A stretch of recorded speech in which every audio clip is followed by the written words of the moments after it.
ഏഴാം ക്ലാസ്സിലും 9ാം ക്ലാസ്സിലും തോറ്റുപോയ വിദ്യാർത്ഥി തന്റെ പരാജയങ്ങളിൽ തളരാതെ ഇന്ന് പാൻ ഇന്ത്യൻ സ്റ്റാറായി മാറിയിരിക്കുകയാണ്. ആ കൗമാരക്കാരനിൽ നിന്ന് ഇന്ന് കാണുന്ന അല്ലു അർജുൻ എന്ന നായകനായതിനു പിന്നിൽ ഒരു ബാക്ക് സ്റ്റോറി ഉണ്ട്. സിനിമാ കുടുംബത്തിൽ ജനിച്ചിട്ടും അല്ലു അർജുന്റെ പാഷൻ സിനിമയായിരുന്നില്ല. വരയ്ക്കാൻ ഇഷ്ടമുള്ളത് കൊണ്ട് തന്നെ ആനിമേഷൻ എന്ന ഫീൽഡിലേക്ക് ശ്രദ്ധ തിരിഞ്ഞു. എന്നാൽ അവസാനം എത്തിയത് ക്യാമറയുടെ മുന്നിലായിരുന്നു. 3ാം വയസ്സിൽ ചിരഞ്ജീവി ചിത്രത്തിലൂടെയായിരുന്നു ആദ്യമായി അദ്ദേഹം ക്യാമറയ്ക്ക് മുന്നിലെത്തിയത്. BBA പഠനത്തിനു ശേഷം കാനഡയിലേക്ക് പോകാൻ ഒരുങ്ങിയപ്പോഴായിരുന്നു ഡാഡി എന്ന പടത്തിൽ ഒരു നൃത്തരംഗത്തിൽ അഭിനയിക്കാനായി അദ്ദേഹത്തെ വിളിക്കുന്നത്. ഗംഗോത്രി എന്ന സിനിമയിൽ നായകനായി എത്തിയ അല്ലു അർജുൻ പിന്നീട് നിരവധി ചിത്രങ്ങളുടെ ഭാഗമായി. സുകുമാർ സംവിധാനം ചെയ്ത ആര്യ എന്ന ചിത്രത്തിലൂടെ കുറേയേറെ ആരാധകരെ സൃഷ്ടിക്കാൻ അദ്ദേഹത്തിന് സാധിച്ചു. അനുരാധ മേത്തെ ആയിരുന്നു ചിത്രത്തിലെ നായിക.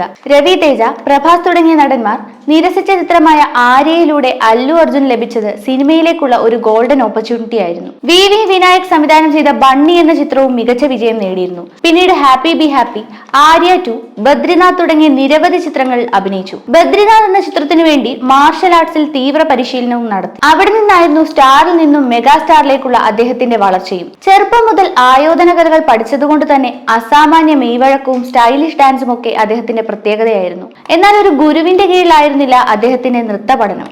ഡാൻസ് വീഡിയോകൾ കണ്ട് സ്വന്തമായാണ് അദ്ദേഹം നൃത്തം ചെയ്യാൻ തുടങ്ങിയത് എന്ന കാര്യം ഇപ്പോഴും എല്ലാ പ്രേക്ഷകരെയും അത്ഭുതപ്പെടുത്തുന്ന ഒന്നാണ്. സൈബർ ബുള്ളിംഗ് നിരന്തരമായി നേരിടുന്നവരാണ് ഭൂരിപക്ഷം സിനിമാ താരങ്ങളും. അല്ലു അർജുന് ട്രോള് നേരിടേണ്ടി വന്നത് അദ്ദേഹത്തിന്റെ ചിരിയിലൂടെയായിരുന്നു. പിന്നീട് പൊതുവേദികളിലും മറ്റും തന്റെ ചിരി മറച്ചു പിടിച്ചാണ് അദ്ദേഹം ഇരുന്നത്. അദ്ദേഹത്തെ മറ്റു നടന്മാരിൽ നിന്ന് വ്യത്യസ്തനാക്കുന്നത് സമൂഹത്തോടുള്ള പ്രതിബദ്ധതയിലൂടെയാണ്. പുകയില കമ്പനി പരസ്യത്തിനായി 10 കോടി വാഗ്ദാനം ചെയ്തപ്പോൾ അത് നിരസിച്ചതും ഇതേ കാരണം കൊണ്ടാണ്.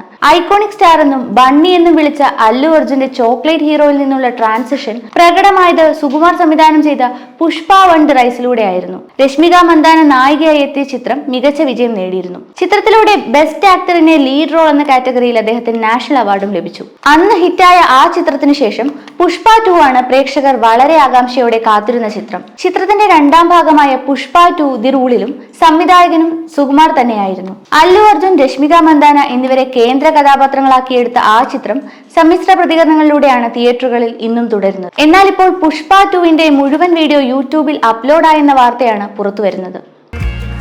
കൂടുതൽ വാർത്തകൾക്കായി B4 Blaze ഫോളോ ചെയ്യൂ, സബ്സ്ക്രൈബ് ചെയ്യൂ.